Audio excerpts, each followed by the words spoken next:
And folks, welcome back to another episode of Fowl Players Radio. My name is Michael Spedden, and today we're bringing back to the show by popular demand, D.Adams. AD has been touring with Louis Prima Jr., and he had a break in his schedule, and he was good enough to come spend some time with us.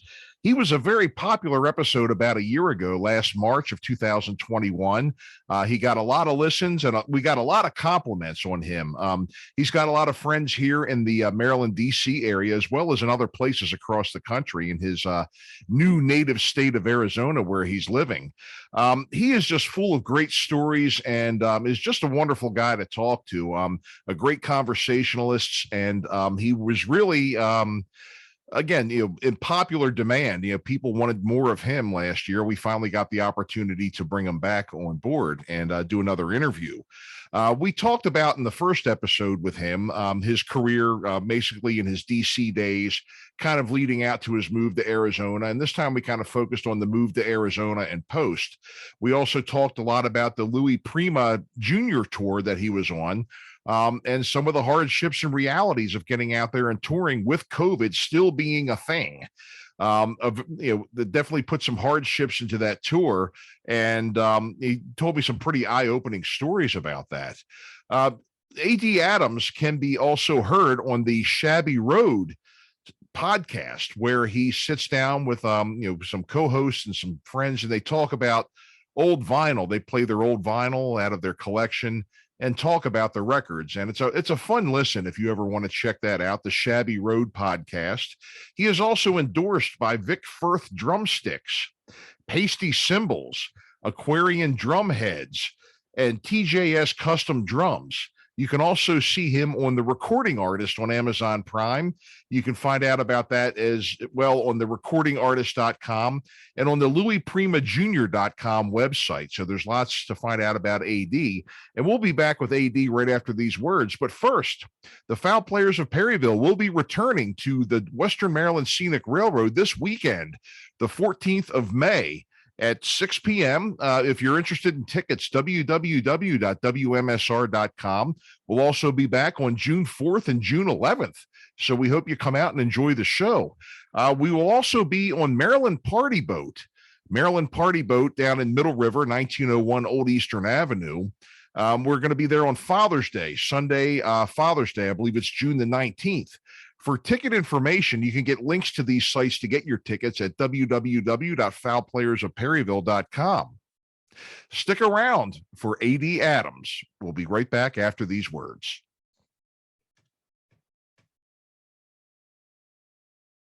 Live music is back at the Havre de Grace Jazz and Blues Fest, June 3rd through 5th. Shamika Copeland, Gunhild Carlin, Raul Medal, Felix Pastorius. Free live outdoor shows too, beer garden, and more. What are you waiting for? Buy your tickets now. And folks, welcome back to Fowl Players Radio. And coming back to the show, a guest that we had last year who just got resounding reviews, got all kinds of wonderful reviews. Everybody loved them. It was a great episode and a great interview. D.Adams has returned. AD, welcome back, buddy. It's good to see you, man. Well, thank you for having me. I appreciate that. And thanks for all the nice words. And thank you, everybody, for digging my crazy story, man. I don't get it, but certainly do. Yeah, I really appreciate you having me. Good to hear you again. Good to see you. I'm seeing you this time. Exactly. Yes. You can see what a face for radio I have. So well, I just got out of the shower. I actually wear this in the shower. I wake up this way. You do your laundry black. That's all I own is black. So yeah, I gussied up for the gig. Exactly. So you hop in, you do your laundry at the same time. Exactly. It's saves time, save your money, Absolutely. Save soap, Hey, what can you Oh, what's that? Yeah, you can't complain about that. Well, great to see you. So last time we spoke was about a little more than a year ago, the end of March, I believe it was. Mm-hmm. And I had you on, and I know, we were still in the grips of COVID. Nobody knew when it was going to subside. Nobody knew when things were going to start opening up. But I do know that you went back out on the road. You've been on the road touring and doing a bunch of other things. So tell us how that went. Oy, well, it did, then it didn't, then it did. I mean, it was tough. I tour with, my main group is Louis Prima Jr. and the Witnesses, the son of the great legend, jazz legend Louis Prima. And so we tour all over the world, and everything shut down. We were in Capitol Records February of 2020 doing our third album. And we literally got out of the studio. We're heading to New Orleans for some Mardi Gras. We had to do Mardi Gras, and we did the Mardi Gras. That we rode in a parade. They had a big, built a float for us and everything. And we got off, and we had a bunch of dates. We were packing the bus, and our manager called and said, "Go home. The world shut down." So that was it. And so the record's still not out. The label doesn't want to release anything that you can't tour on and sell. So since we spoke last, everything was pretty much in the throes of boarded up. There were a couple of rogue, brave souls who said, "Come on out, we'll pay you." So we did. We didn't make much money, but the urge, the need to play and entertain. I mean, we're not wind-up toys. We're born this way. So the need to do that is incessant. And there's a little thing called bills you got to pay. And the government cheese wasn't paying the bill. So it's like, let's pack it up and hope we can make it home. So we did a couple of dates here and there. And then when Christmas 2021 rolled around, things were starting to open back up a little bit. So we put together a really cool Christmas show. We put out a single in just prior to the Christmas season, beginning of December, called "Hey Skinny Santa." It's a cool little novelty song. It's a lot of fun. You can get it on Spotify. Check it out this Christmas. We will hopefully rival Grandma Got Run Over by a Reindeer as far as getting on your nerves go. Hopefully this get on everybody's nerves eventually, which will mean they're being played a lot. So yes. Put that in, and we did a short little 18-day run prior to Christmas, kind of a Christmas thing that we did, incorporated most of our usual set, but we added a good half hour, sprinkling some good up jazz, swing, Christmas stuff in there. So that did okay. We tried to go back out in January. We did for a short run, and then everything got weird again from February through just 2 weeks ago. 3 weeks ago, we had only done 3 gigs. The gigs were getting pulled because I think the Omicron or the newest variant or whatever was, rumbling and threatening to come back. And so people were pulling gigs again. So, there's nothing like that anticipation of getting ready to go out on the road. And then boom, hey, sorry guys, we gotta pull the plug. So we just got back from a run in New England. Oh, okay. For the last 2.5, almost 3 weeks, we did a series of dates out there. Vermont, Connecticut, New York, New Jersey, Pennsylvania, and then just got back late last night. So it was good to get back out, but then again, we were looking forward to a very full May, and we had 11 dates pulled in May. Oh, ouch. Well, what's tough is people, it's tough on so many ends. From our end, what used to be a $325 plane ticket is now $1,000, $1,200. We have a tour bus and a trailer behind it. So we got 72 foot of love heading down the highway, and it eats a lot of diesel. So diesel's up to, I think we did a couple truck stops this last tour. It was like $6.80 for diesel a gallon. And then hotel costs are through the roof. So it's hitting us, man. So it's hurting us on our end. People are still offering live stream in a lot of the venues. So instead of coming to the clubs and buying the merch and buying the concessions, the popcorn and the drinks, people are sitting in their living room watching the live stream. So that's the venues and the vendors and stuff. So it's just this right now, most of the world, they're like, well, I'm back to work. Masks are off. Things are normal. Well, man, like in our industry, things are far from normal, brother. It's really bad. It's really bad right now. Yeah. So, I know exactly what you mean. Last year, my acting group, Fowl Players of Perryville, we do murder mysteries, but we also have a contract to do the Polar Express, a children's show Right. based on the movie Polar Express on the Western Maryland Scenic Railroad train. And my God, I was up until midnight every night because I had to keep recasting it.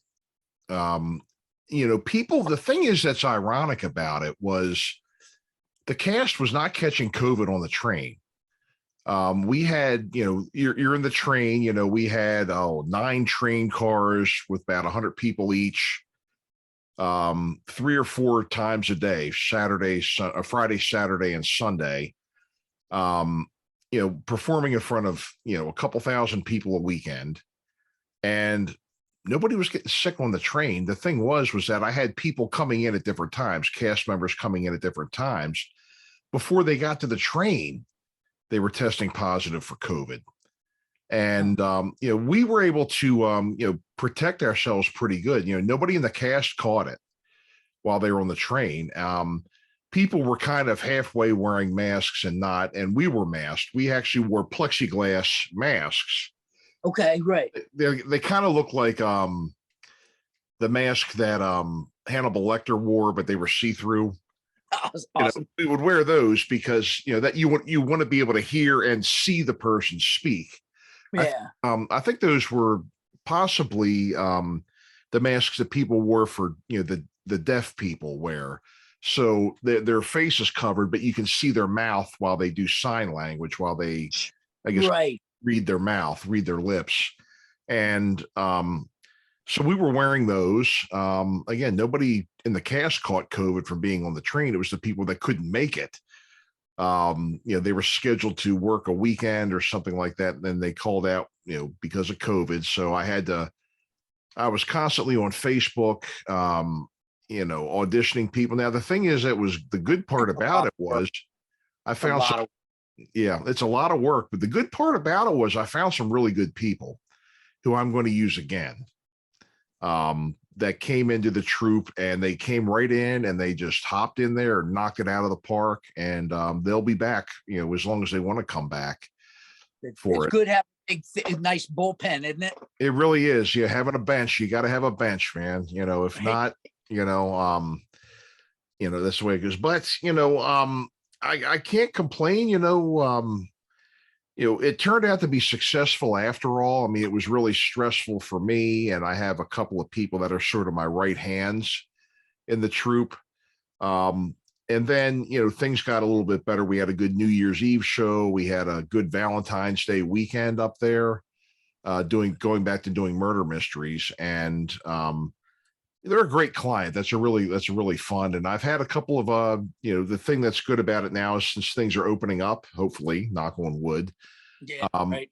We've had a lot of inquiries to get us, to ask for shows and things like that. So I have a feeling, it's going to get better. But there's a whole lot of other things out there too, like costs, like you were just talking about, costs of traveling and performing and everything else that goes with it. Good grief. It's just we have to see how it washes out, I guess. We just, hold your breath and jump. That's all we're doing right now. Just, if the less you lose, the more successful the run is. It used to be, how black are we? Now you question about, well, how much did we lose this trip? We're all getting paid, but man, it's taken a big chunk out of the bottom line. The company is losing money. With no company, there's no paycheck. So I know. What you may have to do is do like the Blues Brothers and run over that telephone booth and say, "Oh, there's got to be $7 or $8 worth of quarters here." I've done worse. Yeah, I know. God. I can remember some of the things I used to do to pay for gas money, when I was in my early 20s playing in a band, nothing that I can't tell my parents about, but they were some things that, nothing I can't mention on the show or in the family audience here or anything, but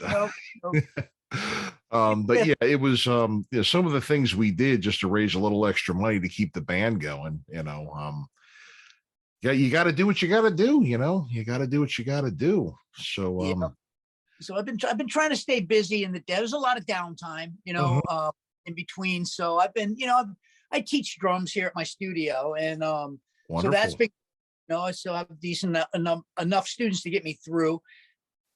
Picking up a lot of gigs, local gigs, regional gigs. I'm doing a gig 2 weekends from now with a really amazing Elton John tribute. The guy's like mind-numbing how good he is. It's a cat named Jeff Burkett, and he's just it's spooky how good he is.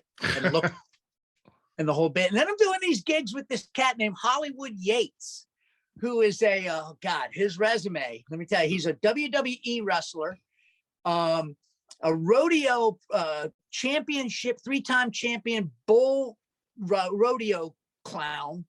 A clown? A clown. He gets he's the guy. He takes all the hits for these guys. Oh yeah, that's an important thing. He's out of his mind. And then, do you remember the TV show American Gladiators? Yes, yes. Kind of a battle royale type. They'd have the Nerf guns and all that. And he was Wolf on the American Gladiators. Oh, okay. And so now he's got a country band. Him and John Rich from Big and Rich have a whiskey called Rodeo Rockstar whiskey that just, this guy's got his fingers in it. And he's got a country band, and I play in his country band. I tour with him when I'm off the road with Louis. So okay. Well, that's good. Hopefully that'll go well. That'll be a good thing for you. Yeah, and I've been doing some recording projects in the interim too. There's an old band. Well, we can get to it later. We can get to it now. But there's if you remember Red Dragon Cartel, they're still around. It's Ozzy's, Jakey Lee's band. Oh yeah. Michael Beck was the singer from Red Dragon Cartel, and he's a local at here, and he also has a recording studio, and he is doing a project right now that I've been doing the drums on their debut record. It's a project he's calling Escape the Hive. And pretty cool stuff. Led Zeppelin meets Captain Beyond meets Black Sabbath meets Deep Purple. Really cool, heavy stuff. So it's fun to play like big heavy rock again. Got to get my dose of jazz and country now. So kind of fun. Yeah, so that should be coming out sometime this year. But just man, keeping the irons in the fire, man. That's really it. That's all what's going on, and hoping the road opens back up all the way. So here we are. That's all you can hope for, really. The way things are nowadays is just so unpredictable. I mean, you just never know when something's going to get bad, and things get closed down again. I really hope it doesn't. I mean, the one thing that I think that I had heard was that eventually that this virus, I think every wave that comes out is a little less severe. Is that correct? They were saying something about it being like eventually they're going to have different waves of it, and then each variant is going to get like weaker and weaker and weaker, and the average person is going to be able to, your immune system would protect you against it a little more effectively without having to have injections or immunizations or anything. So let's just reading on that, they were saying something about that never in the history, I guess, of virology has a starting from deadly to not has a variant ever been more deadly than and it just weakens, and now there are more of them. Summer cold, sometimes you get the sniffles, sometimes you get the chest, sometimes you get both, and sometimes you get the cough or the sore throat. So all these different combinations of the stuff. It seems like it's hopefully kind of petering out and going into that phase where it's just more of an inconvenience and I feel like crap today kind of thing. Yeah. Well, like I said, we can only hope, man. So right. Let's hope. I mean, there's a whole industry of talented people out there, and there's a whole bunch of stuff that's just raring to get out. And it's everything from us, us monkeys, us dancing monkeys on stage, to the cats who are running the lights and wrapping the cables and got families too, man. They got bills, it's the vendors, the popcorn, the lady serving the popcorn at the vending. She's got to do, and she's got bills to pay. So it really affects a lot more people than most people think. Drivers and all of that. Such a big chain of events and the players involved. And it's heartbreaking, it's heartbreaking. It really is. Everybody in our industry is just really taking a beating. And it's hopefully we can get off our knees and get at least get some stride going again. Mm-hmm. Absolutely. So last time we had you on, I mean, you've done so many things, and it's just this is definitely a pop some popcorn and sit back kind of episode, because it's just your last episode with us was such a good listen, and you sent me a list of some other career highlights and everything, and we had really only gotten up to we had really mostly just spoken about your DC days, your DC area days, and hadn't really gotten into post your move to Phoenix. You just mentioned a little bit about it here, but when did you actually make the move from DC to Phoenix? It was the summer of '92, August. Okay. I lived in Phoenix August 26th of 1992. I think I had addressed some issues that I was having at the time, and I needed to just get out. If I don't leave, they're going to bury me here. So it was kind of a wise thing to do. I packed up what little I had left, the drum sets and my records, basically, and moved out here. It was hotter than hell. I didn't have a job. I had $80 in my pocket, recently sober and clean, and I had no idea. I got out of my rental truck and I went, I'm in Phoenix, now what? So I'd had some recommendations from a lot of people in the I'd worked at Venom and Music, I think, I mentioned in the last episode. Mm-hmm. So I was working there, and as well as doing some recordings and stuff before I moved out here. So I had got a lot of recommendations, for thought I'd maybe get a job at a music store. So the first day I was here, I went into a music store. A guy hired me. The first thing out of his mouth was, I don't like people from the East Coast. I go, well, you're gonna love me. And he didn't, but his manager did. He came in and go, oh, this guy came in earlier, he's pretty cool, let's hire him. So I got a gig at the drum shop there, brand new drum shop called Drum Alley, and it was led by a guy named Tom Schultz, and I'll talk about him later.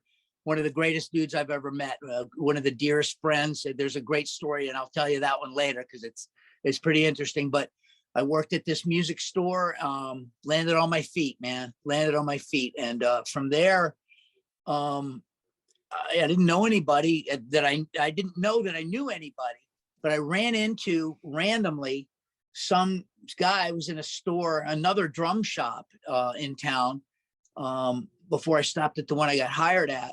And the guy walked in the store, and he's an old buddy from New York from the 80s. He's like, oh my God, and I'm like, well, and then through him, I met a whole bunch of my old buddies, East Coast pals out here who had moved their band. Do you remember the band, what do they call it? Vixen, with Roxy Petrucci and her sister Maxie Petrucci, or was that Matt? That was Madam X, but I know Roxy Petrucci was in Vixen. And Brett Kaiser was in that band, so it was all those guys. Yeah, Brett Kaiser had a band called the Bowery Boys, so it was the two Kaiser brothers and my buddy Mikey Bones and the drummer Pistol Pete, and that was Pistol Pete I ran into. And they had moved out here in like '86. I'm like, what are you doing here? What are you doing here? So from there, it was just, I bonded with them, and kind of just started meeting people right away, which was really cool. So like I said, I was so lucky, man. I landed on my feet, ran into some old friends I had no idea were here, and started connecting the dots in my life, because I was a wreck then. So it was, I was from there, I had a little apartment, and there was this really great sub shop. You can walk there. So I walk over there and I get to take killer steak and cheese, extra mushrooms, lay the cheese on, don't be shy. And in walked this guy, and he looked at me, and I'd only been in town for about 2 to 3 months then. I just started putting a band together with a couple cats, and I had a bunch of music from a previous band in DC called Centerfold, was Rob Galpin. Yep. And Mark Schenker from Kicks. Robbie and Mark played in Funny Money with Steve Whiteman and those cats. And we had a ton of songs. Robbie and Mark wrote a bunch of them. I was responsible for writing. I came in later with them. But when I moved, I said, hey, what are you going to do with the songs? Rob goes, get rid of them. Do anything you want with them. You find somebody who wants them, sell the damn thing. So, okay. So I had them all on cassette, and this guy says to me at this sub shop, he goes, "You look like a musician. I'm looking for a band. I'm making a movie. I'm the director." And I'm like, I'm Ron Jeremy, so like, come on, man. So, but he was legit, and he was a movie guy. So turns out it was a movie called Desert Blues. It was Johnny Knoxville's first movie. And oh, sure. Yeah. it was a horrible movie. My mom is so ashamed of me. My dad is high-fiving me still. It's, a lot of TNA and a lot, that typical R-rated affair. And it was just a great start. I got 11 of our old songs in that movie, and the current band that I'd put together, a little thing called Born Screaming. And we were actually in the film, so we got acting credits, and it was cool. So I had a pretty good start. I landed here in this godforsaken oven, and things are going okay for the old guy. So, and I was 33, 34 at the time. So, I was able to piece that together, and that got me rolling. That got me embedded here in town. People knew that I was in town. And people were kind of looking at me now. It's just I was able to dig in right away, because I didn't even know if I wanted to keep playing, man. At that point, I was content teaching and working in the music store, but the opportunity. Every time I try to dip out, it just gives a hook. Goes, "We're not done with you yet." That's right. Yeah. Yeah, exactly, man. It's like, oh God, mercy. So I can't even quit this, I can't even quit the. So, it was good stroke of luck, and the movie went nowhere. It was super low budget. Nobody made a dime, but it was good. It was a great experience, and like you said, it opened up Phoenix's eyes to the fact that I'm here. I'm ready to get to work again. So it was really good for me in that way. Well, good. That's interesting. So, yeah. And the thing is too, you had told me, that, at that point in your life, you had been through some, ups and downs, definitely some downs, and, a good opportunity. You finally got the chance, I guess, really get out there and turn over a new leaf and kind of reinvent yourself too, I guess, in a way, huh? Absolutely. Completely. I just, when I started up that, I rented a truck in DC.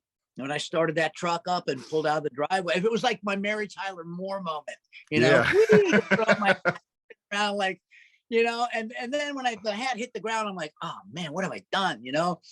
And so it was me against the world at that time. It was just, okay, dude, what do you got? What are you made of?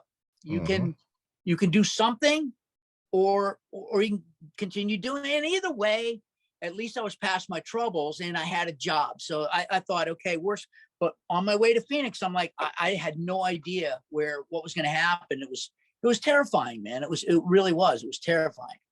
But, so far, like I said, not earlier, knock on wood, that hopefully, things will continue. I'll be 63 in a couple of months.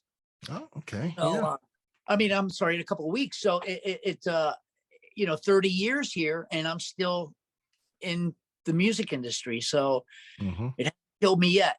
So I guess I'm doing something at least partially right along the way. Yeah, I know. It's, well, you're still at it and everything, which really says a lot. Because so many people have, just thrown it off to the side, or gotten out of it, or just gotten weary of it, or so with some people, it got to the point where it was just work. It felt like work, and it just felt like, as compared to something that was pleasurable and a calling, going back to just being work. Sometimes a break does you some good. Other times, it's just, people just, maybe it's time, you never know. Maybe it's time. It is. Everybody's got their threshold and their reasons for, the reason for doing it in the first place, and then their threshold of what they're willing to put up with, and how much, this isn't for everybody, man. This isn't, I have people going, oh, you're so lucky when you go on tour. And I'm like, not to be an ass about it, but you go out for 2 weeks and see if this doesn't kill you. And I do this year round, and you have to have the desire to do it. You have to be, you can't be too bright.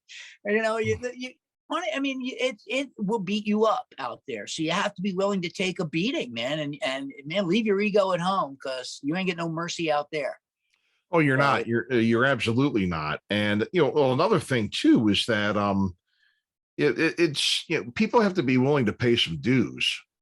Yeah, man. People have got to be willing to pay some dues, and not a lot of people are nowadays, especially nowadays. With the younger generation. I mean, we took our rental truck to New York to play CBGBs and a couple other places, and guess where we slept? Guess where we slept?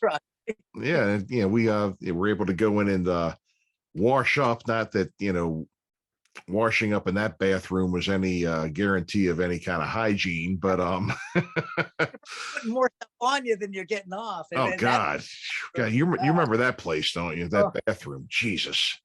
Legendary. Didn't they take that out to the Hard Rock? Didn't they take the urinals and replicate the bathroom of kidding? I think there's in Hard Rock in either Hard Rock Cafe in Vegas or it's a Rock and Roll Hall of Fame. I heard they took the actual urinals from CBG, the sink and everything. Wow, really? Check me on that. Jeez, I wouldn't doubt it. I wouldn't doubt it. But it was one of those things where I'd also heard them. I'd heard of maybe a group of people that were trying to open another CBGB's in Vegas, and that just I don't know what I think of that. I mean, it just seems like it would be done in name only. Call it something else. It ain't CB's. It's not CB's. Call it something else. Yeah. I mean, it's the same thing with what they're doing with Hammerjacks here. I'm sure you're aware of that situation, right? Yep, absolutely. Legend Hammerjacks. How do you replicate that? It was the spirit of the room, man, and the spirit at which the place to go at the time. The times have changed. It's call it something, move on, reference it, call it Hammers or something, reference it. That's awesome.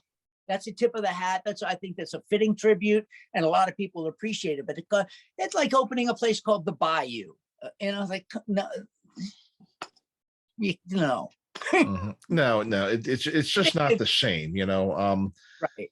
It's just, I guess it really is true that you can't go home again, and it's just not going to be the same. Now, the thing is that there was a whole big controversy over, I guess, how, the fella got, and I really don't know the whole story that very well, but there's a lot of people that are just upset because of, the way the guy got the name Hammerjacks now, as compared to, how, I think the copyright lapsed and he bought it. I think really originally with the intention of selling shirts at M3, legally with the logo on it, shirts and hats and everything else. Sure. And then it went from that to being they were going to try to open it again, and apparently it is open, but it's like an open patio and it's very modern. With that name on it, and people go down there to tailgate for the Ravens, but it's not anywhere close to what the club was. I guess it's, and again, I don't want to get into the middle of the controversy because I really don't know all the facts. But the thing is that you can only have so many hairband reunions. People in our age group are not going to be going out to Hammerjacks like they did when we were growing up, because that ship sailed. As far as the thing is that they would really have to make it a lot different too, because I can't stand for 3 hours to wait for a band to come on and be packed in like a sardine and not walk out of there needing 4 days to recover from it. Oh, babe, singing my song. Yeah. Yeah, I can't. No, I can't. I don't have that anymore. It's like I need to sit down. Give me something cold. Right. Exactly. Well, that's the thing. A lot of the places have noticed that, because I went to the Queen up in Wilmington, and there's a couple of other places like Baltimore Soundstage. Whenever a group that appealed to people of a certain age from a certain era comes around, they make them seated shows. They actually bring in chairs because, when you're over 50 and you're in there standing around for 3 hours watching Cheap Trick and somebody else, you walk out, your ankles are the size of telephone poles, and you're not even, and it's not like you're even getting knocked down drunk to where you would have to recover from that. It's just from standing. I mean, your back is killing you for a week. You're going through Advil and everything else. And it's just, it's, again, you got to kind of, I guess, meet people where they are now, I got a bum knee. Going to get the mail is tough for me, man. Yeah, I know. Gosh, and I can imagine, that's I can totally imagine. I get it. I have bad knees myself, and so I guess, you can't go home again. I mean, on the other hand, too, I mean, I really don't think when the person was doing this that he had any kind of ill intentions or anything like that. And I mean, I know a lot of people are really giving this guy the business online. The hate culture, the pounce culture is all over this guy. But old Hammerjacks purists, there's going to be right. that. I think, hey, man, sacred ground. To a lot of people, that's sacred ground, man. And it's legit. I get it. But yeah, business is business. I mean, if the guy's straight up and he bought, he said he was selling T-shirts at at M3 or so. What is it? Whatever the M3, the M3 festival. Yeah, actually, it's pretty smart. I gotta hand it to him. And hey, I wouldn't mind having a Hammerjack shirt. Yeah, I bought one. I mean, if the guy's listening, maybe you can send a freaking. I'll do you a favor. I'll play a solo for you sometime. Exactly. Right, right. The guy for that, but then there's going to be the purists. They go, come on, it ain't going to be the same. And I guess I'm kind of one of them, to a degree. Maybe not a purist, but a realist. That I mean, you walked into Hammers and it was filled with smoke and just all of that. People go to clubs now in shorts and flip flops. Nobody's wearing their best leather pants and doing the Aquanet and. The whole vibe, it's just not the same. And I mean, hey, if he does it, good luck to him. I mean, seriously, good luck to him. I hope for that. And maybe some good bands can come out of there and have a, if it stays over for a while, a couple bands run through there and have some good shows. Power to them, But yeah, it just seems like it just for the effect of it, it would just call it something else, man. Yeah. Well, it's the thing is too, and kind of what we were talking about before, how playing back in the 80s and everything, it was such a magical time and such a golden age. And, I had stopped for a while and I came back to playing in the early 2000s and it was like Rip Van Winkle. You woke up in a completely different world. Right. I mean, the culture and the vibe of the millennials versus, the Gen X and the baby boomers that were playing before. It was a completely different experience, a completely different feel to these rooms. Those, it was like, I wouldn't think that anybody really younger than Generation X would even have liked Hammerjacks if they could go back in time to when we used to go, Well, there's truth to that. There's truth to that if you take the word Hammerjacks out and just say all of those clubs. Oh, yeah, really. Yeah, that whole entire scene is really what I'm kind of... Really? Yeah. You're really right. Because the audiences did drop off. The quality of the band, the amount of bands, the style of bands, it all changed. So, if Hammerjacks, if we're using that to personify the entire thing, absolutely. That would be probably the flagship of that description right there, I would think. It at times the times they were changing, Yeah. Oh, Bob, you got that one right. So yep. I wanted to ask you about a couple of other things here too. It said you jammed with Lee Oscar from War. Yeah.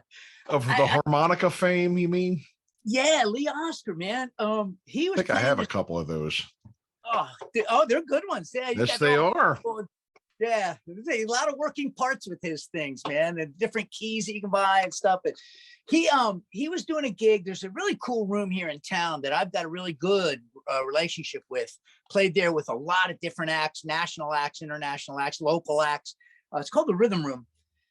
And War was playing through here. Lee Oscar slash, whoever's left from War. Yeah, and right. I'm jamming in a blues band, Jake the Snake and the Blues Constrictors. I was a blues constrictor, and proud to say, great guitar player, just an incredible, soulful, beautiful human being. Jake the Snake, Jake Jones. Shout out to him.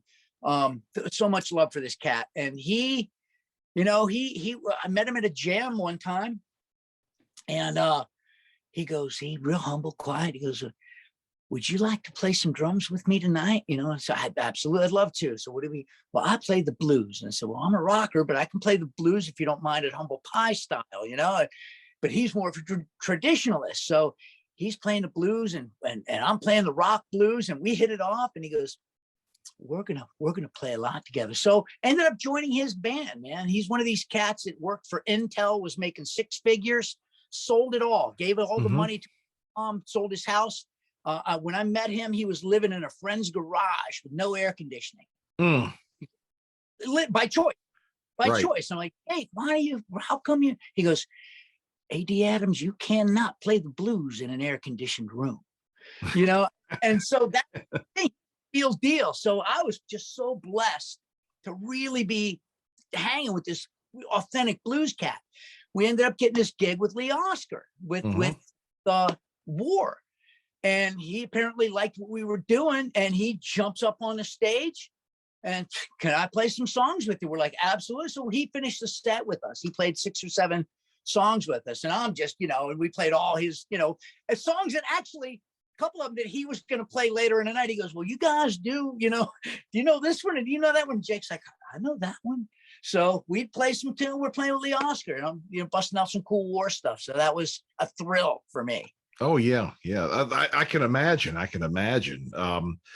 It seems like, you've played with so many different people here, and a couple of things I think you told me about, and you had mentioned working with Gilby Clarke before. There was, let me see, with Rat Scabies, Right. drummer from the Damned. The Crash Street Kids, you had mentioned, that band you had worked with here. Wanted to ask here, it seems you've been around so much. Is there anybody out there that you would consider your bucket list? You've had a lot of opportunities to perform with different people over the years. Is there anybody out there that you would say, you would consider a bucket list performer, or somebody you'd want to really get to work with? Man, there's so many. So many. There was this, probably nobody remembers this cat, but there was this cat who I really dug. I bought a couple of his records in the 70s. His name was Neil Merriweather, and he had a band called Neil Merriweather Space Rangers, and he put out a bunch of different records with a bunch of different projects, but his 2 Space Rangers albums were masterpieces, and I was obsessed with those records. And I got the opportunity to meet him in Las Vegas. I found him on Facebook randomly, found out he was living in Vegas. We're playing in Vegas with Louis Prima. So would you like to come to the show? Like, yeah. So I meet him. We become instant friends. I go to his studio, and he says to me, he goes, hey man, I'm putting the Space Rangers back together, and I'd like you to play drums. And I was just like, 14-year-old he was just like in shock. I'm like, are you kidding me? I'm like, seriously? And he's like, yeah, I'm not kidding. So got to be good friends with him. And unfortunately, God bless him, he passed away. So, that was a tough one for me. But I idolized the guy as a musician. Neil Merriweather, Google Neil Merriweather Space Rangers. He put out the Space album and another one called Kryptonite with the Space Rangers, and absolutely just masterpieces. I would love to play them. I had an opportunity to play with Sylvain from the New York Dolls. Oh, really? No kidding. That was a really cool thing. Just didn't happen. It ended up, he went with another guy from the East Coast. It was easier for him. They weren't coming west, so a little disappointed. But man, God, the list. Who could I play with? It'd be easy to say, I'd like to, see Jimmy Page and Robert Plant and John Paul Jones and me get together. Yeah. That's too easy though. So, but I mean, hey, John Palumbo, if you're listening, Crack the Sky, one of my all-time favorite bands. My old band Monarch used to cover so many of their tunes in rehearsals, just so we could play them. And we played a few live once in a while, but Crack the Sky is a great band. But there's, I don't know, that's a tough question. Why do you do that? Yeah, well, hey, it's like I've had I've gotten a lot of interesting answers from people who are performing at your level. Jeff Scott Soto, I had him on the show I guess about a year and a half ago, a few months before your first appearance, and he said he's performed with quite a few. He doesn't have much of a bucket list left because he's had so many opportunities, and that guy's got more talent in his pinky than what a monster, what a beast that guy. Hats off to that guy. Yeah, he's just amazing, and I was thinking too, I mean, if you think about like the Rock and Roll Hall of Fame, for example, I mean, there are a lot of guys out there like him that have, they've performed with a lot of different people. They've never become like, none of the bands they were never became like a household name like Michael Jackson or the Rolling Stones or anything like that. But consistently, year after year, whether they're doing their own project or, they get brought into another project, they are constantly bringing home the goods, and I think, I'm not exactly sure who the committee is. I mean, like, I think in baseball, for example, there should be a lot more players deciding who gets in as compared to writers. But, I mean, if you can kind of compare it to baseball, there was a pitcher like Gaylord Perry, consistently great, played on bad teams, had a couple of Cy Youngs, but never won a ring. Right. But Gaylord Perry, man, he was the guy. Yeah, exactly. Exactly. And like there are guys like Jeff Scott Soto, guys like the Rudy Sarzos out there, that have that I really think should have some good career recognition, some sort of enshrinement or recognition at the end because of all they've done. I mean, Rudy was just playing in the Guess Who even. Yes. Yep. Right. I actually presented Rudy Sarzo at the LA Music Awards with a Lifetime Achievement Award. I gave handed him. That was nuts. That was a lot of. But yeah, I mean, the Rudy, like cats like Jeff, like Rudy. There's so many cats that they're just the thing is, they're actually that's a great strategy. Listen, the superstar bands, the Rolling Stones, they're an anomaly. That a lot of, you're not going to stay together forever. You're going to have your career ups and then it's going to go. The idea in the music business, at least what I've discovered, is longevity, man. Just working, just keep a paycheck in, go to work on time, know your stuff, know your stuff, know the songs, and don't be an ass when you're hanging out. Be cool to the people you're with, be nice to people. They say 80% of show business, if you can hang, man, can you hang with this guy on a tour bus for hours at a time? Doesn't matter. A lot of us can get up on stage and play the music, but it's about longevity. Just how long can you stay in the game? How long are you willing to put up with it? And how broad are your skills in order to make that sort of that hustle a little easier. If you're pigeonholing, if you can only play one style of music, then you're limiting your options. Oh, I only play Slipknot. Okay, well then, good luck with that. Me, you asked me earlier, James Brown. That would be the guy I'd love to play with, or the Meters, or a band like that. That would be cool. But yeah, I mean, can you play the funk? Can you play like Ziggy Modalese? Can you play like Clyde Stubblefield? Great. You're going to work. If you're one trick pony, the longevity's not going to come because your stuff come and go, and you're going to have to adapt. I never in my wildest dreams thought I would be playing in a country band, but I'm touring the United States with the cat, and he pays well. He pays, and it's worth it. And it's fun because it's new to me. So I'm constantly getting to re-up and recharge because it's not the same old. And, I'm blessed. I'm grateful for that, so yeah, the cats like Jeff Scott Soto, uber talented. Cats like Rudy, there's so many in the business, man. And you got to cheer them on, man. You got to cheer absolutely. Absolutely. Yeah. I was looking through a few more of your notes here too. What was I just looking at here? Oh boy. I just was looking, the Arizona Music Entertainment Hall of Fame. Tell us about that. I mean, you're a Hall of Famer. There you go, huh? I don't, I'm on the what do you call it? The Artist Advisory Board. So help make we were talking about the Hall of Fame thing earlier, how players ought to, I'm one of those guys. Oh, so okay. It's a very vital scene out here. There's a lot of history out here. Cats like Jerry Riopelle, Lee Wood, what's the country guy? Waylon Jennings is from out here. He's buried out here in Mesa. Glenn Campbell. But this is, also a rock and roll graveyard. The old cats come here because the heat is good for our hands. It's like it's a dry heat, and the arthritis doesn't hurt so bad. So there's a big thriving scene out here, and there's a pretty good Hall of Fame out here. And I've been very active out here. My resume kind of in front of you there.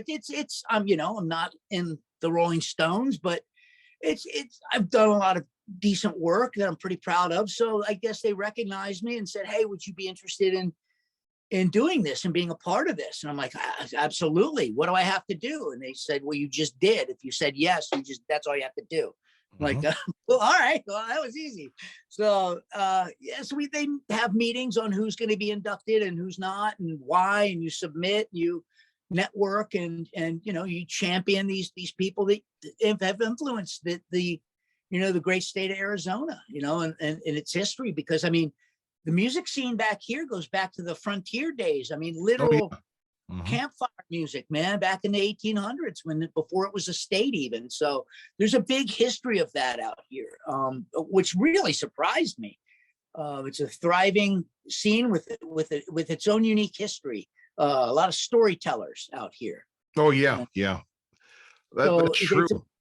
It's an honor just to be asked to do that, and hopefully one day they'll put my bust in there as well. I just if not, hey, whatever, but it's just, it was, yes. And it's a real cool thing to be a part of. I think, don't Alice Cooper and Rob Halford live out there too? Yes, they do. Yeah. Yeah. Yeah. Yeah, Alice is a friend. I run into him in church. We go to the same church. I don't go all the time. I'm a bad Christmas and Easter kind of thing, and feeling really guilty about whatever I've done lately. And but he goes there when he's off tour. As a matter of fact, my first grandson, his middle name is Cooper, and I took him to church. He went into the little nursery, and so after church service one day, I'm holding him, and he's just barely can talk. He's a year and a half old maybe, and holding him in my hands, and I'm talking to Alice and his wife Cheryl. And he goes, "Oh, who's the little guy?" I said, "Well, his name is Marley Cooper. Is his middle name?" He goes, "Cooper." I go, because Alice has been a very good friend to my band, Crash Street Kids, and I have a history of working with or through or around him and his people in town. So they just sat there poking each other, saying, "Coop, Coop, Coop," and that. So it's cute, I think I have a photo of them somewhere, though. Cooper holding Cooper. So, right. But so Halford's out here. He lives up in Fountain Hills and up in the hills north of town. And he comes down, he hangs out. He goes, there's this old bar called the Mason Jar.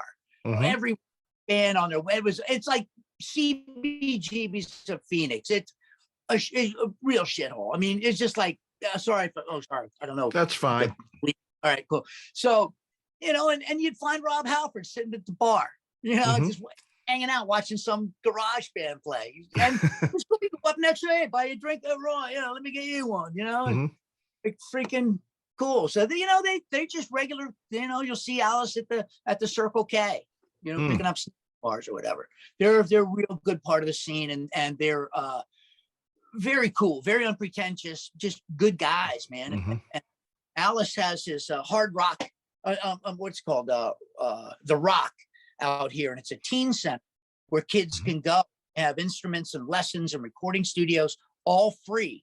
Just keep kids off the streets, and it's a beautiful thing. It's called the Rock, and it's an amazing network of artists and musicians who contribute so that kids have somewhere to go and stay out of trouble. It's a really, really cool thing. That's great. That's great, man. that there's something like that out there. He's taken the interest to do something like that. I had his old manager. I think I'd mentioned to you before the show.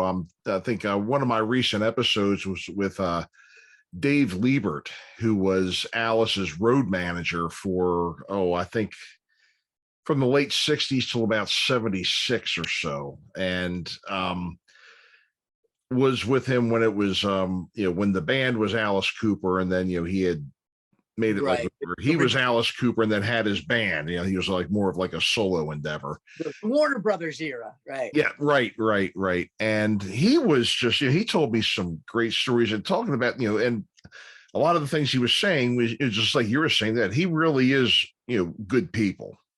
You know? He is really very much so. Which really is, think about the act he puts on. That's a tribute to how good he is at his craft. I mean, he's the Vincent Price of rock and roll, period. Yeah. Period. Nobody can touch that. And he will forever be the king of rock. No Cooper, no Kiss, period. Yep. You know? So you got to hand it to the guy, but it really, as just beautiful and mild mannered and quiet, soft spoken as he is in person.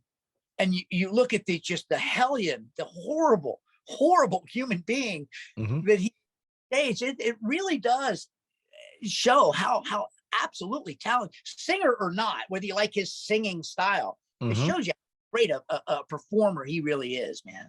Oh yeah, he really is. I mean, he's something else. And that was another great time too. I guess kind of the what they would call the big stage era.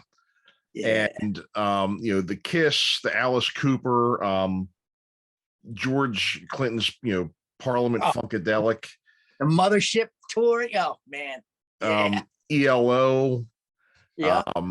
I mean, just Pink Floyd, with all the things they used to do too. I mean, it's just amazing, that era. And that was such a special time too, just because of the theatrics and everything that went into a show. I mean, you were really seeing not only a band, but theater.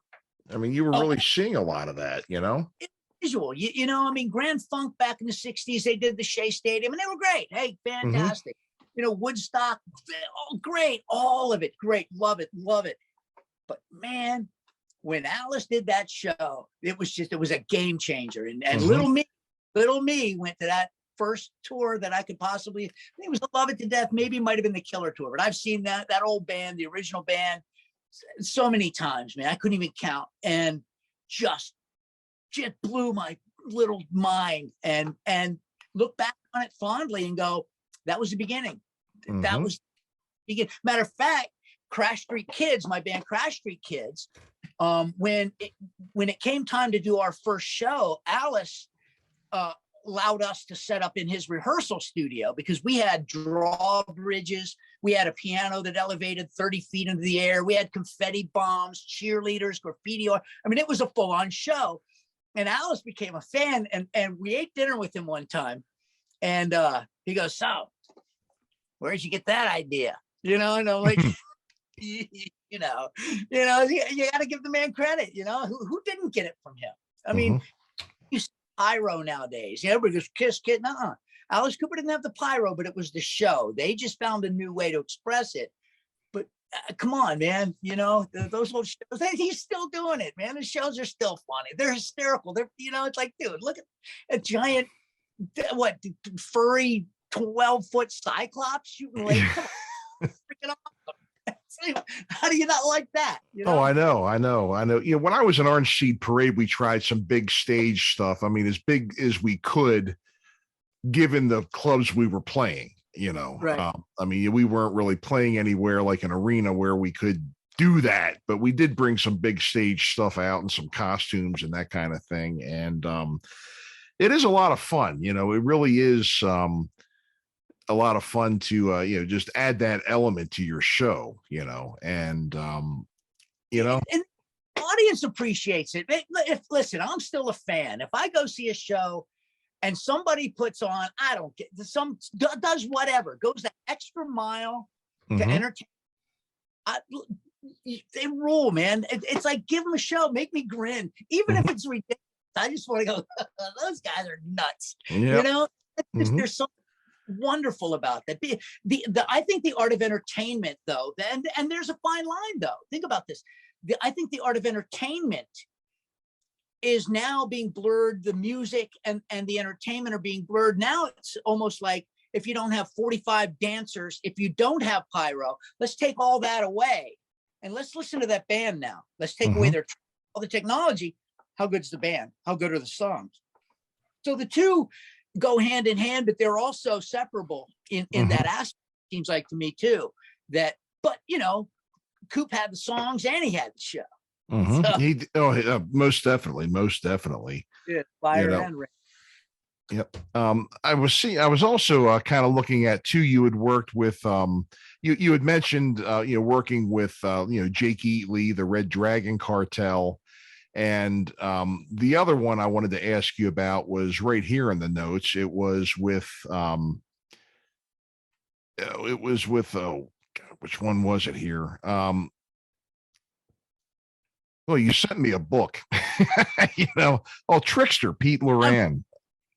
Oh yeah, Pete Loran from Trickster. Yeah, that was that was an interesting thing. I was in that drum shop and I was literally in a lesson.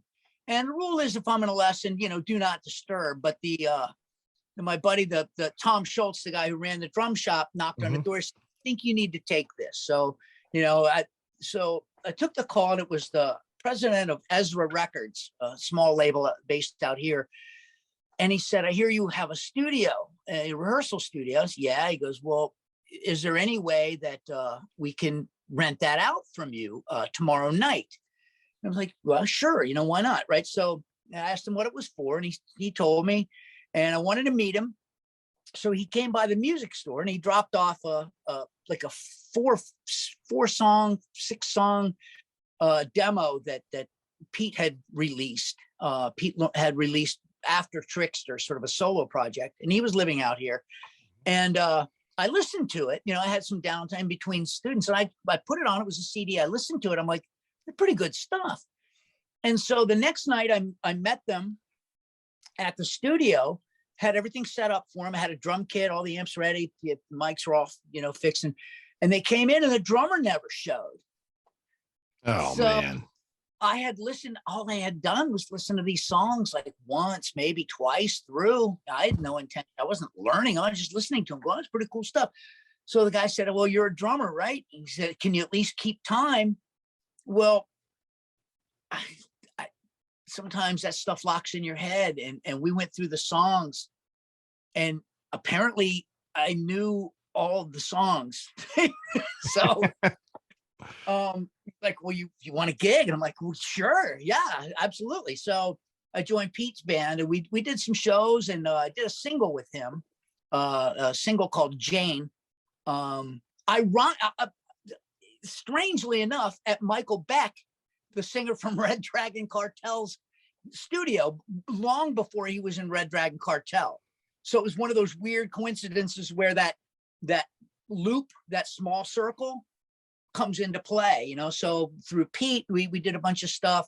He ended up getting back with Trickster, though, because then the 80s thing got popular again. Yeah. So, Boys and all the old, hey, we'll get the band back together. So that happened, and that was the end of the Pete Loran project. But it was really cool. He's a great writer, tremendous singer, and a hell of a guitar player. Because right after that, myself, a bass player we called Germ, Tim Germani, and Ryan McKay, a guitar player out here, and myself and Pete were writing. We've got about 30 songs under a band called Super Soul Fighter that we never released. We're sitting on at least 30 songs we recorded, and they just never saw the light of day. So that's the last thing I did with Pete before he went and did the Trickster, part 2 thing. So, but sure, super talented and a good guitar player in his own right. He was known for his voice, but he's a very talented writer and a really good guitar player. So, yes, yeah, most definitely. Yeah, there is, and I'd heard this in a number of different interviews where there were a lot of people out there that kind of take the hairband era kind of lightly, but the thing is, it's like that's not accurate at all. Kind of saying that that was kind of the beginning of the end of good musicianship, and I really don't think that's accurate. If you really sit down, especially being a musician and listening to the albums from that era, there really are some players out there, and you couldn't have been bad and gotten signed. People may not give these bands enough credit. There was, record label, there was such a glut. Like at one point in time in the 80s, I think it was Atlantic Records had like 300 and some bands signed.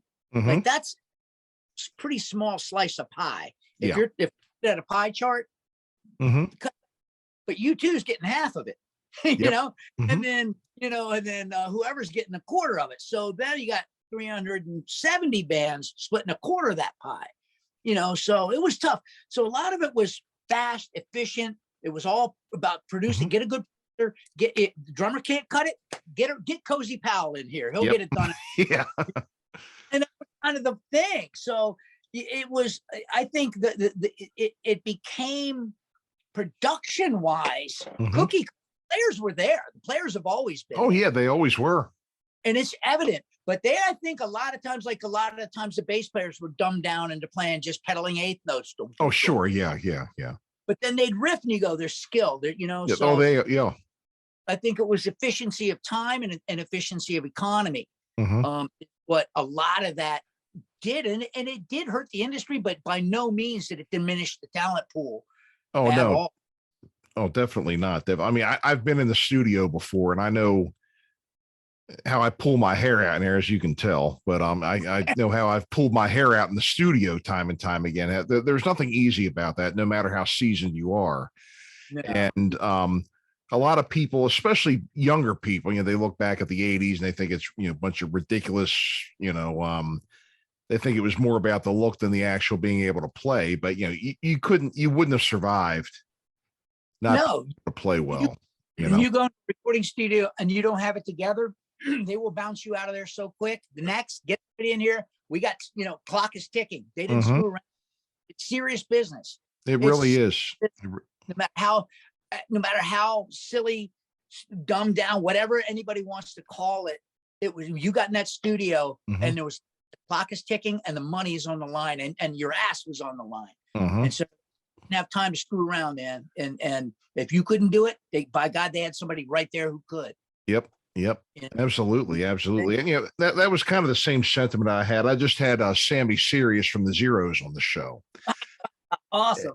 Yeah, good guy, great guy. And he was telling me a lot of, about that too, and I was listening, one of their more popular albums, the one that I bought and that I kind of got discovered was, 4, 3, 2, 1, it's the Zeros. And, you're listening to that stuff, again, a millennial, may look at, them or any other band and say, a bunch of 3-chord wonders, but that album has got some really smart writing and some really smart playing on it. And, some really good quality material on there, definitely a great band they were, People have been doing a lot with 3 chords since the 1900s, early. Exactly. So, 3 chords and the truth as a couple of who that was, I think it was dude from the Clash. One of the dudes from the Clash said give me 3 chords and the truth. Boom, rock and roll right there. It's all you need. And you can play them in any order and any inflection. Throw some and good harmony on that or a good melody on top of that with harmonies. I'm a sucker. Bring it on. You know? Oh yeah. Oh yeah. And listen, that music right now is outselling a lot of the current music. And who's on tour right now but Poison, Motley Crue, Alice? I mean, the list goes on. Oh, especially in Europe too. Especially in Europe, it's huge over there.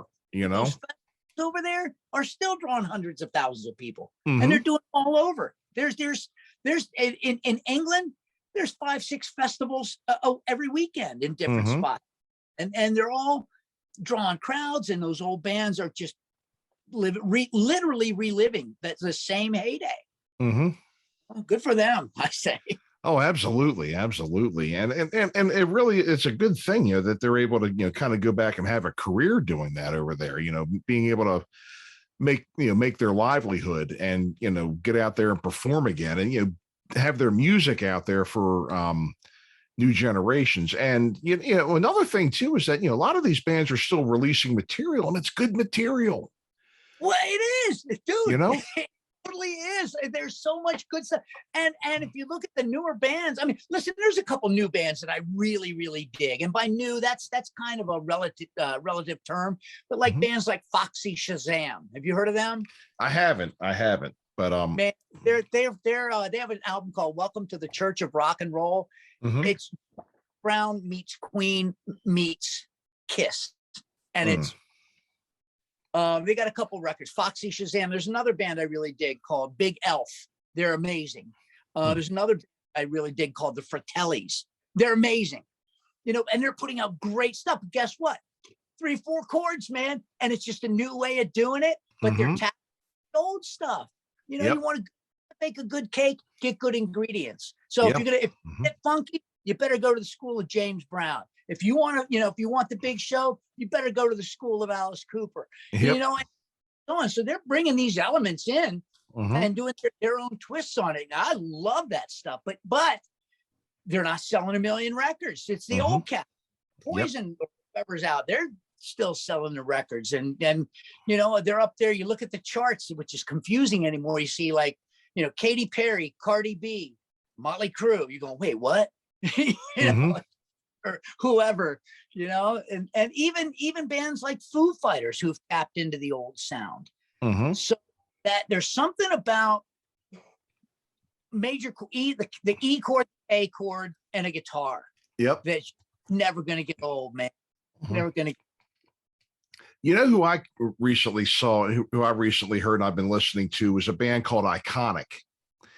And that's Michael Sweet, Joel Hoekstra, Tommy Aldridge, the Marco Mendoza, and the singer's name escapes me. He's a British singer. Oh, I know who you're talking about. Inglorious. He's in a band called Inglorious. Another thing I was listening to is Jeff Scott Soto again. You know, I mean, he's cranking out material like it's going out of style. I mean, that guy has got so much. He just released he was working with a guy named Dino Jakuzic, or he's a Croatian guy who does TSO tours. He tours with Trans-Siberian Orchestra, and he has a band called Animal Drive, and they just re-released Don't Let It End. The two of them did it as a duet. And I'm listening to this song, and I'm picturing the two of those guys playing Jesus and Judas and Jesus Christ Superstar. Oh, wow. Yeah. You know, if you think about some of the heavyweights that have done that show. I know Corey Glover from Living Color was Judas. I saw a version of it here with Ted Neely playing and then Carl Anderson doing Judas. Dennis DeYoung from Styx was Pontius Pilate out here. Is that right? And he comes for the curtain call, and they're doing that Jesus Christ, you know, and everybody's taking, and they go from Jesus Christ to come sail away, and he's taking his bows. Awesome. It was really like this crowd stood up, and it was like, that was cool. He was air guitar out there, the big windmills and stuff. It was really cool. But you mentioned Mendoza and Tommy Aldridge playing together. I mentioned my studio out here, Shabby Road, is kind of a popular spot where a lot of bands will come in. I got a call one day from Nugent's road manager, and they borrowed my studio for 5 days, and it was Nugent, Marco, and Tommy. And so I got Tommy Aldridge a little bit, and it's really they're those two together. Get out of town, man! What a rhythm section! Oh yeah, 5 days, and they were kind enough to let me sit in on their rehearsals, which I thought they'd tell me to bug off. Give us the key, and But they're like, oh no, hang out, we don't care. So I just, I just sat in the corner and shut my mouth and just went to school, man. Tommy, dude, back in the Black Oak, Arkansas days. I'm just such a huge fan. And he's tremendous. I've seen him a bunch of times. I saw him with White Snake. I saw him with Ozzy too. And I was real young. I think it was right after I saw Ozzy right before and right after Randy Rhoads died. That was I saw him with So you saw him with Randy? What's that? You saw him with Randy Rhoads? Yeah. Oh, I was in middle school, and then I saw them. Then they came back around later with Brad Gillis. Yeah. Playing, but yeah, that was something else. So yeah, I mean, that was I look back and then I think of all the things that I've seen, and then the guy that I play with in my acoustic duo, Saul Hendricks, and I'm like, and that just like shuts me up. I haven't seen a damn thing. He's seen Hendrix, he saw the Beatles, and I'm like, never mind, Nothing. That's funny.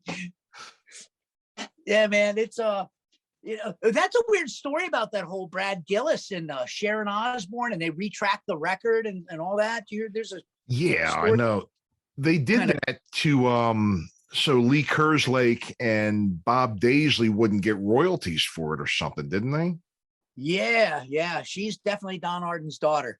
yeah, that is we learned from daddy. That's hardball, man. I got no comment on that. I could go off on that for a long time, but I know that's a fortunate situation. I feel bad for those guys. They put the work in, man. You know what? It's them. And to have that taken from that's terrible. I feel as an artist, I just did a record for a record for what's his name? Dwayne Peters, the skate punk guy. He had a band called US Bombs.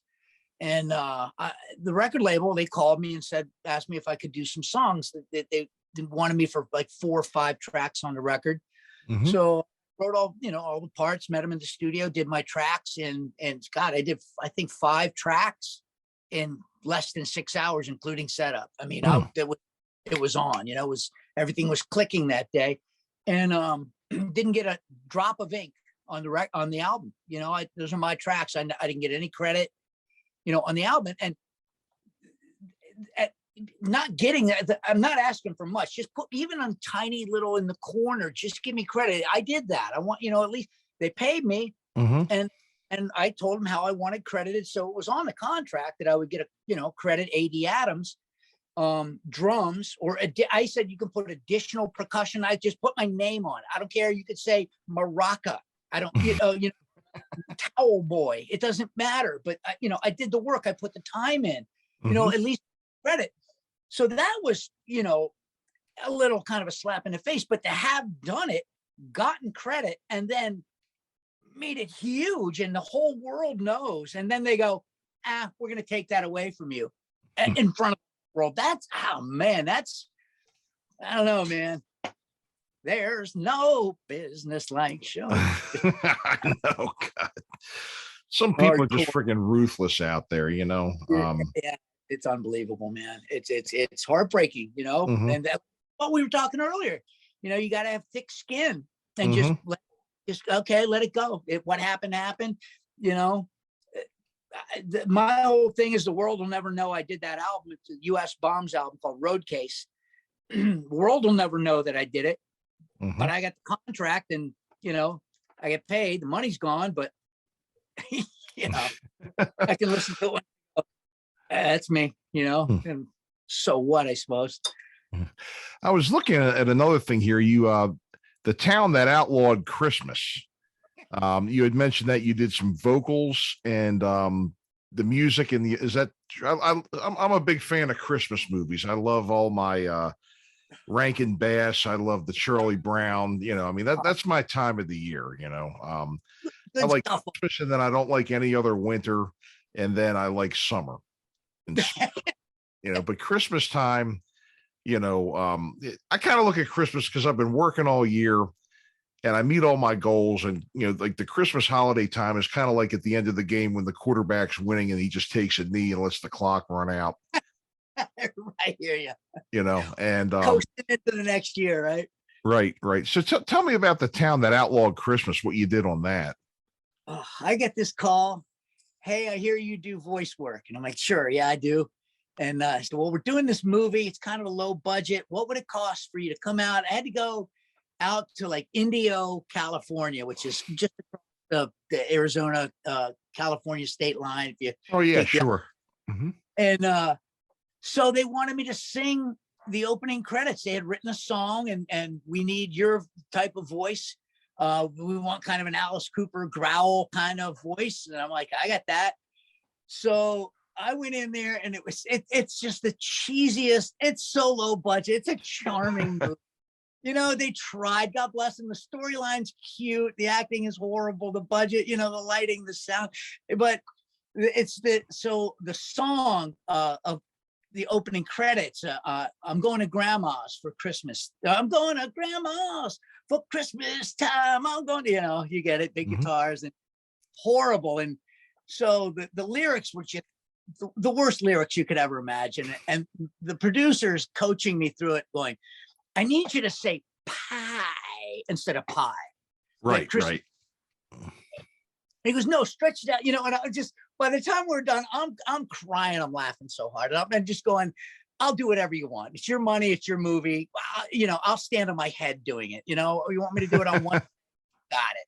But it is what it is. So I did the opening credits on that, and it was fun. But it's out there. It's out there. I think it's year 2000, something like that, maybe. Oh, okay. I'm trying to recall. But yeah, it's out there. It's the kids. I think the whole plot is the kids go to grandma's, but she's living in an over 55 community. So the nasty, gnarly, spoiler all neighbor doesn't want those darn kids in the neighborhood. So it's all that and a lot of slapstick, whoop, boom, wah, wah, wah kind of thing. Right. But yeah, so I'm the guy singing the opening credits. Okay. Yeah. Oh yeah. And then you say over 55 community. I'm like, there was a time when I thought that was really old. And I'm like, oh, I can see why they would need that. And I'm like, I'm 2 years away from that, man. I can still live in a house. What's up, man? I could move in there now, but then I'd still be wrecking the neighborhood. It's like, that guy's a drummer. Get him out of here, Oh yeah. That's the thing. That's the one thing you got to consider if you ever go into a home or anything like that. Where are you going to put your drums, or where are they going to allow you to have them? By the time I'm in a home, I won't even know how to spell drum. I tell you, I'll left it all out there somewhere. That's that's the truth, isn't it? Well, look, I really appreciate you coming back and spending some time with us here. AD, it's always a pleasure. I mean, you always give a great interview, and we really appreciate you willing to come forward and share your stories and everything. I've gotten a lot of compliments on your last episode. I'm sure I'm going to get a lot of compliments on this one too. You got a lot of friends back home. You make it so easy. I love talking to you. I feel like we've become friends. Sure. Kind of know each other, and the conversation's so easy. It's never like an interview with you. That's what's so cool, because it just, a couple guys sitting down, and having a chat. And it's so it's great conversation flow, and it makes it fun and easy. It's just so relaxed here. So I thank you. Thanks for having me back, man. Oh, absolutely.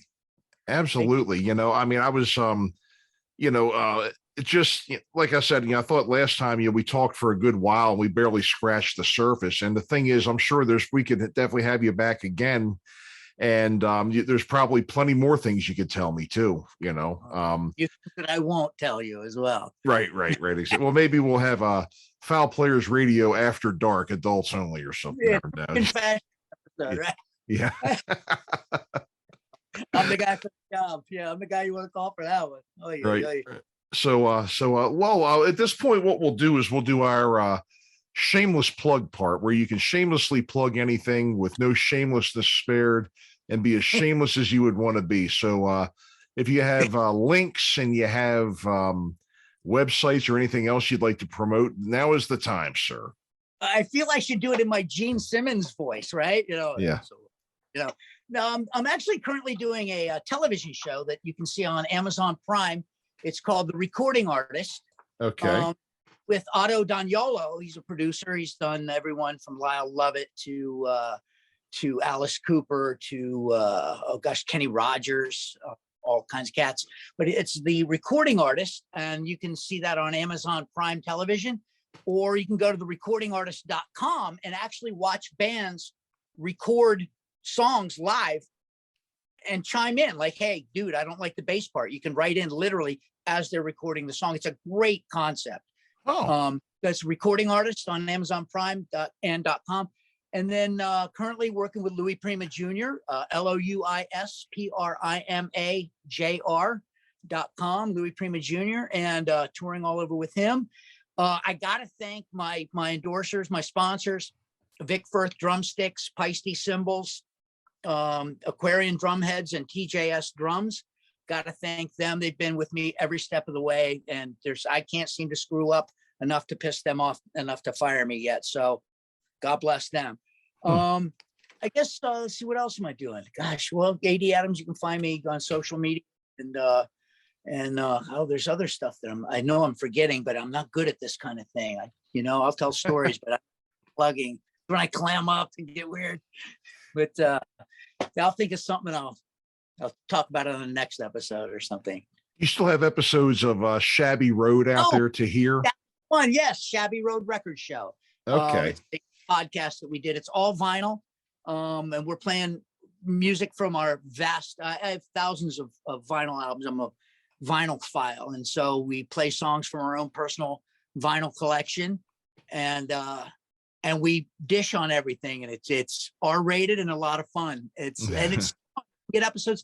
We stopped doing it because Ryan McKay, my co-host, and myself, we've just been so trying to keep the bubble in the air, as they say, and so it's very, how time consuming this is, to put out a podcast, and so it just became time restrictive, and we haven't quit. We're just kind of on hold right now. So right. You'll get them. Shabby Road is the name of my recording studio. So we do it here. It's the Shabby Road Record Show. Okay, well, great. Well, I've heard a couple of episodes, and it's fun. It really is enjoyable. I like listening to that too. And no boundaries there, right? Yeah. Yeah. Well, great. Well, thank you again. I'm looking forward to getting this episode out, and here come and getting ransacked by listeners and everything. Everybody, like I said, really enjoys your episodes and everything, AD. So, we appreciate it. And thank you all for listening. This has been D.Adams on Fowl Players Radio, and we will see you next time. Thanks again, AD. Thank you very much. It's great to see you. Okay. Thank you, bud.